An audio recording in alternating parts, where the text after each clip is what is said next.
Welcome to Telugu education tips YouTube channel. Friends, వాళ్ళ వీడియోలో నేను మీతో డిస్కస్ చేయబోతున్న టాపిక్ ఏంటంటే అగైన్ ఇంపార్టెంట్ టాపిక్. చాలామంది అడుగుతున్న టాపిక్ ఏంటంటే బ్రో గవర్నమెంట్ కాలేజ్లో జాయిన్ అవ్వాలా, ప్రైవేట్ కాలేజ్లో జాయిన్ అవ్వాలా, ఈ రెండిట్లో ఏ కాలేజ్ బెస్ట్గా ఉంటుందని చెప్పి కూడా చాలామంది అయితే అడుగుతున్నారు. సో దీని రిలేటెడ్గా మనం నా ఒపీనియన్ కానీ ఈ ఓవరాల్గా అంతా కూడా వీడియోలో అయితే డిస్కస్ చేసుకోవడానికి అయితే ట్రై చేద్దాం. సో వీడియో అనేది ఇంట్రెస్టింగ్గా యూస్ఫుల్గా ఉంటుంది, పూర్తిగా చూడడానికి అయితే ట్రై చేయండి. సో ఇక టాపిక్ అయితే స్టార్ట్ చేసే ముందు నా చిన్న రిక్వెస్ట్ ఏంటంటే ఇప్పటివరకు మన తెలుగు ఎడ్యుకేషన్ టిప్స్ యూట్యూబ్ ఛానల్ని మీరు ఎవరైనా సబ్స్క్రైబ్ చేయకుండా చూస్తున్నట్టే మీకు యూస్ఫుల్ అయ్యే ఇలాంటి ఎన్నో వీడియోస్ కోసం అయితే సబ్స్క్రైబ్ చేసుకోండి.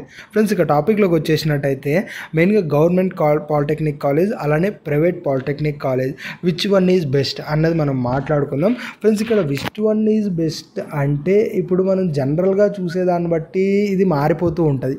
అంటే ఫర్ ఎగ్జాంపుల్ ఏ విధంగా అంటే ఇప్పుడు ఒక 10 స్టూడెంట్స్ ఉన్నారనుకోండి, ఒక 10 స్టూడెంట్స్కి నీడ్స్ అనేవి ఒకే విధంగా అయితే ఉండవు. ఎలా అంటే ఇప్పుడు 10 స్టూడెంట్స్ ఉంటే 10 స్టూడెంట్స్కి కొద్దిమంది ఫినాన్షియల్గా వాళ్ళ మనీ పరంగా మంచిగానే ఉంటారు. బట్ ఇంకొక 5 స్టూడెంట్స్ అనేవి మనకు ఫినాన్షియల్గా అంత చాలా డిపెండ్ అయి ఉంటారు అనమాట. సో ఇప్పుడు ఏమైపోతుంది, ఇప్పుడు ఎవరికైతే మనీ అవుతుందో వాళ్ళు చూసే లెన్స్ వేరే ఉంటుంది. బెస్ట్ కాలేజెస్ అని ఫినాన్షియల్గా ఎవరైతే మనకు అంత స్ట్రాంగ్గా ఉండరో వాళ్ళు చూసే లెన్స్ అనేది వేరే ఉంటుంది. సో ఇప్పుడు ఇక్కడ ఏమైపోతుందంటే ఇండివిజువల్ పర్స్పెక్టివ్లో విచ్ కాలేజ్ ఈజ్ బెస్ట్ అన్నది డిఫరెంట్ మారిపోతూ ఉంటుంది. ఫర్ ఎగ్జాంపుల్ నా దగ్గర మనీ లేదనుకోండి, ఆబ్వియస్లీ నాకు గవర్నమెంట్ కాలేజే బెస్ట్. ఎందుకంటే అక్కడ ఫీజు అనేది తక్కువగా ఉంది కాబట్టి. ఇప్పుడు నా దగ్గర మనీ ఉంది, నేను ఎంతైనా పే చేయగలను. బట్ నేనేం చూస్తాను, కాలేజ్ క్యాంపస్ చూస్తాను, నాకు ఏసీ ఉండాలి కాలేజీలో అని నేనైతే చూస్తాను. అలాంటప్పుడు వాళ్ళ పరంగా బెస్ట్ కాలేజ్ ఏంటి, అల్టిమేట్గా టాప్ బెస్ట్ కాలేజ్ ఎక్కడైతే ఏసీ అవైలబుల్గా ఉంటుందో. సో అందుకని ఇలా డిఫరెంట్ లెన్స్లో డిఫరెంట్గా విచ్ కాలేజ్ బెస్ట్ అన్నది మనకు చేంజ్ అనేది అవుతూ ఉంటుంది. బట్ జనరల్గా అందరికీ కామన్గా నీడ్ ఏదైతే ఉంటుందో దాన్ని మనమైతే తీసుకోవాల్సి ఉంటుంది. అంటే కొన్ని అందరూ దానికోసం ఏం చేస్తారు అంటే కొద్దిమంది ఎలా అంటే ఇప్పుడు ఫీజు అనేది ప్రాబ్లమే, నేనేం కాదనట్లేదు. బట్ ఫీజుతో పాటు ఇంకొకటి మోస్ట్ నీడెడ్ ఉంటుంది. అదే సేమ్ నీడ్ అనేది ఇంకొక డిఫరెంట్ స్టూడెంట్స్కి కూడా ఉంటుంది. అట్లా కామన్గా ఏదైతే నీడ్ ఉంటుందో ఒక పర్టికులర్ కాలేజ్లో దాన్ని బేస్ చేసుకొని మనకు విచ్ కాలేజ్ ఇస్ బెస్ట్ అన్నది మనం ఇప్పుడు మాట్లాడుకోవడానికి అయితే ట్రై చేద్దాం. సో కాంటెక్స్ట్ అర్థమైంది కదా. ఇర్రెస్పెక్టివ్ ఆఫ్ లెన్స్ అందరికీ నీడెడ్ ఉన్న ఏదైతే మనకు ఉంటుందో దాని మీద బేస్ చేసుకొని విచ్ కాలేజ్ బెస్ట్ అన్నది మనం మాట్లాడుకుందాం. సో ఇప్పుడు అందరికీ కామన్గా నీడ్ ఉన్నది ఏంటి చెప్పండి. ఒక కాలేజ్ మనం తీసుకుంటే కాలేజీలో అందరికీ నీడ్ ఉన్నది ఏంటి అన్నది మనం మాట్లాడుకున్నట్టయితే ఫస్ట్ది ఏంటి అంటే మనకు ప్లేస్మెంట్స్. గుర్తుపెట్టుకోండి, ఫస్ట్ది ఏంటి అంటే మనకు ప్లేస్మెంట్స్. అంటే ఇప్పుడు ఏ కాలేజీలో అయితే ఎక్కువగా జాబ్ ఆపర్చునిటీ వస్తుందో అదే మనము మోస్ట్లీ ఫస్ట్ ప్రియారిటీగా బెస్ట్ కాలేజ్ అని అయితే చెప్తాం. ఎందుకంటే ఇప్పుడు మనకు 50,000 కట్టి జాయిన్ అయ్యే వాళ్ళైనా ఆర్ఎల్స్ మనకు 10,000 4,000 కట్టి జాయిన్ అయ్యే వాళ్ళన్నా అల్టిమేట్గా ఒక కాలేజ్ జాయిన్ అవుతున్నామంటే ఫర్దర్గా ఎడ్యుకేషన్ అయిపోయేటప్పుడు ఒక జాబ్ ఆ కాలేజ్ వాళ్ళు ఇప్పిస్తారన్న ఆపర్చునిటీతోనే మనం జాయిన్ అవుతాం కదా. సో అల్టిమేట్గా ప్లేస్మెంట్స్ రిలేటెడ్గా ఆ యొక్క లెన్స్లో మనం ఆలోచించినట్టయితే నా యొక్క ఒపీనియన్ ఏంటి ఇవన్నీ మనం మాట్లాడుకున్నట్టయితే నేను వచ్చేటప్పటికి ప్రైవేట్ కాలేజ్ బెస్ట్ అని నేనైతే చెప్తాను. ఎందుకు అంటే ఇప్పుడు ఇది వరకు ఇప్పుడున్న కాంపిటీషన్లో మనకు కాలేజ్ కానీ ఇవన్నీ రన్ అవ్వాలి అంటే ఖచ్చితంగా కాలేజ్ అన్న వాళ్ళు కూడా మనకు ఏదైతే వాళ్ళు ప్లేస్మెంట్స్ ఉన్నాయో దాని మీద డెఫినెట్గా ఫోకస్ చేయాల్సి ఉంటుంది. బట్ గవర్నమెంట్ కాలేజ్ అలా అయితే ఉండవు. గవర్నమెంట్ కాలేజ్ ఎలా అంటే ఇండివిజువల్గా ఉంటుంది. వాళ్ళు ఫ్యాకల్టీ వాళ్ళ పని ఏంటి, క్లాసెస్ చెప్పడం, ఇవన్నీ వాళ్ళ వరకు వాళ్ళు చేసుకుంటూ పోతారు. అంతేగాని కాలేజ్ని డెవలప్ చేయాలి, కాలేజ్ టాప్లో ఉండాలి, కాలేజ్కి అడ్మిషన్ ఫిల్ అవ్వాలి అన్న పర్స్పెక్టివ్లో ఓన్లీ గవర్నమెంట్ ఆలోచిస్తుంది. కానీ అందులో ఉన్న స్టాఫ్ టీచర్స్ ఎవరైతే ఉంటారో వాళ్ళు ఆలోచించరు. మేబీ ప్రిన్సిపల్ అన్న వాళ్ళు వీళ్ళైతే ఆలోచిస్తారు. బట్ ఇండివిజువల్గా ఎవరైతే ఫ్యాకల్టీ ఉంటారో వాళ్ళు దాని మీద అంతగా థింక్ చేయరు. బట్ ప్రైవేట్ కాలేజ్కి వచ్చేటప్పటికి ఎలా ఉంటుంది అంటే అల్టిమేట్గా కాలేజ్ వాళ్ళు అనేది పుషప్ చేస్తారు.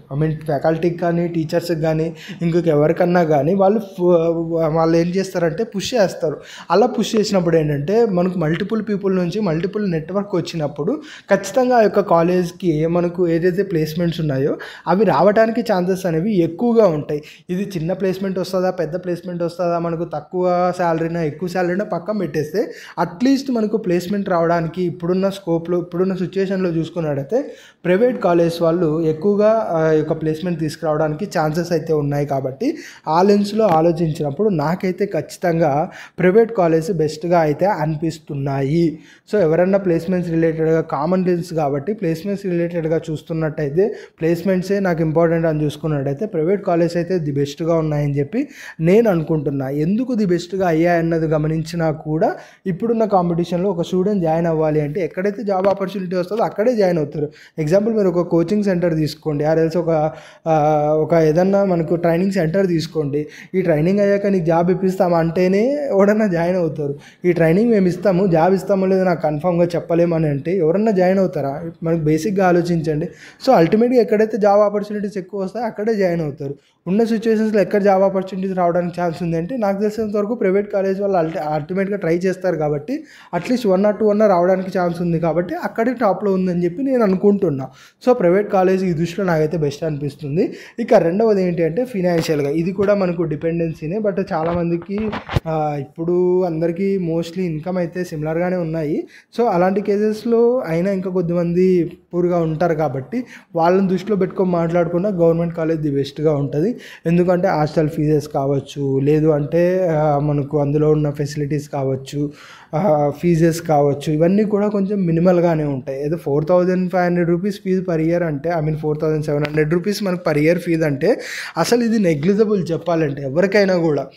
ఎందుకంటే అంత వితౌట్ మన కష్టం చేయకోకుండా ఈజీగా ఆ యొక్క మనీ అనేది పే చేయొచ్చు. అంటే మనం ఇంకా ఇప్పుడు ఒక ఇయర్లీ 50,000 ఫీజు పే చేయడానికి ఒక ఇయర్లీ 4,700 రూపీస్ ఫీజు పే చేయడానికి ఎంత డిఫరెన్స్ ఉంటుందో ఒకసారి మీరు ఆలోచించండి. సో ఇలా ఫీజు పరంగా కంపేర్ చేస్తే నా దృష్టిలో అయితే గవర్నమెంట్ కాలేజ్ ది బెస్ట్గా అయితే ఉన్నాయని అయితే చెప్తాను. ఓవరాల్గా ఏంటి అంటే గవర్నమెంట్ కాలేజీలో సీట్ వస్తే మాత్రం దయచేసి వదులుకోకండి. అగైన్ నేను ప్రీవియస్ వీడియోస్లో కమింగ్ వీడియోస్లో చెప్పేది ఏంటి అంటే ఇక్కడ ఏ కాలేజు టాప్ ఏ కాలేజు డౌన్ అని అయితే ఉండదు. నేను బెస్ట్ మాత్రమే చెప్తున్నా. ఇక్కడ టాప్ కాలేజ్ డౌన్ కాలేజ్ ఇలా అని కాదు. ఎందుకంటే ఏ కాలేజీలోనే చదివే వాళ్ళు ఉంటారు, ఏ కాలేజీలోనే చదవని వాళ్ళు ఉంటారు. సో మన మైండ్ సెట్ని బట్టి ఉంటుంది. మనకున్న అవైలబిలిటీ, మనకున్న సిచ్యువేషన్స్ని బట్టి మనం మూవ్ అవుతూ ఉండాలి. మనకు అన్ని సిచ్యువేషన్స్ బాగున్నాయి, మనం ఇంకో డిఫరెంట్ ట్రై చేస్తాం అనుకుంటే వేరే విధంగా వెళ్ళొచ్చు. బట్ మనకు ఫినాన్షియల్గా బాగాలేదు, మన సిచ్యువేషన్ ఇది అన్నప్పుడు అల్టిమేట్గా మనకు గవర్నమెంట్ కాలేజ్ బెస్ట్, ఇది తక్కువగా ఫీజు ఉంటుంది, లేదంటే ఏ కాలేజ్ తక్కువగా ఫీజు ఉంటుంది అనిపిస్తే అటు మూవ్ అయిపోవడమే. సో నేను చెప్పేది ఏంటి అంటే మీకు ఫినాన్షియల్గా డిపెండెన్సీ ఏం లేకపోయిందంటే మీరు యాజువల్గా ఏది వచ్చినా అయితే చూసుకోండి. బట్ ఫినాన్షియల్గా నాకు కొంచెం ఇబ్బంది ఉంది అనుకుంటే మోస్ట్లీ తక్కువ ఫీజు ఉన్న కాలేజ్ ఇవి అయితే చూసుకోవడానికి అయితే ట్రై చేయండి. బట్ రెండు కాలేజీలో కంపేర్ చేస్తే డిఫరెంట్ లెన్స్లో డిఫరెంట్ కాలేజ్ హాయిగా ఉంటాయి. బట్ ఇప్పుడు కంబైన్డ్గా మాట్లాడుకున్నట్టయితే ప్రైవేట్ కాలేజ్ ఏమో కొంచెం బెటర్ ఏమో అని నాకైతే అనిపిస్తుంది. ఏ కాలేజ్ అని నేను చెప్పట్లేదు కానీ బట్ ఉన్న సెక్టార్ వైజ్ కానీ జాబ్ ఆపర్చునిటీస్ వైజ్ కానీ చూస్తే ప్రైవేట్ కాలేజ్ కొంచెం బెస్ట్ ఏమో అని నేనైతే థాట్ అయితే పెడుతున్నాను. ఎందుకంటే ఇప్పుడు ల్యాబ్స్ పరంగా కానీ ఫ్యాకల్టీ పరంగా కానీ అందరూ కూడా ఇంప్రూవ్ అయితే అయిపోయారనమాట. మెయిన్గా ఫ్యాకల్టీ అయితే ఎలా ఉన్నారంటే ఇది వరకు అంటే ఏదో చెప్పడమా వద్దా అన్నట్టుండే. ప్రైవేట్ కాలేజ్ ఎట్లా అంటే అందరూ పాస్ అయ్యేటట్టు చేయాలి, అప్పుడే మన నెక్స్ట్ అడ్మిషన్స్ వస్తాయి, నెక్స్ట్ మన కాలేజ్ టాప్లో ఉంటుంది. ఇలా మల్టిపుల్ ఫ్యాక్టర్స్ వాళ్ళ మీద ప్లే చేస్తాయి కాబట్టి అల్టిమేట్గా స్టూడెంట్స్ అన్న వాళ్ళకి ఇంకొంచెం ఇన్పుట్ ఇవ్వడానికి ఛాన్స్ అయితే ఉన్నది. సో ఓవరాల్గా ప్రైవేట్ కాలేజ్ బెస్ట్ అని నేను బిలీవ్ అయితే చేస్తున్నా. మరి మీరేమనుకుంటున్నారు అన్నది కూడా కామెంట్ సెక్షన్లో కామెంట్ చేయండి. ఇది ఫ్రెండ్స్ మెయిన్గా వీడియోలో తెలుసుకున్నది. వీడియో నచ్చినట్లయితే లైక్ చేయండి. మరి ముఖ్యంగా మన తెలుగు ఎడ్యుకేషన్ యూట్యూబ్ ఛానల్ని మీరు ఎవరైనా సబ్స్క్రైబ్ చేయకుండా చూస్తున్నట్లయితే మీకు యూస్ఫుల్ అయ్యే ఇలాంటి వీడియోస్ కోసం అయితే సబ్స్క్రైబ్ చేసుకోండి.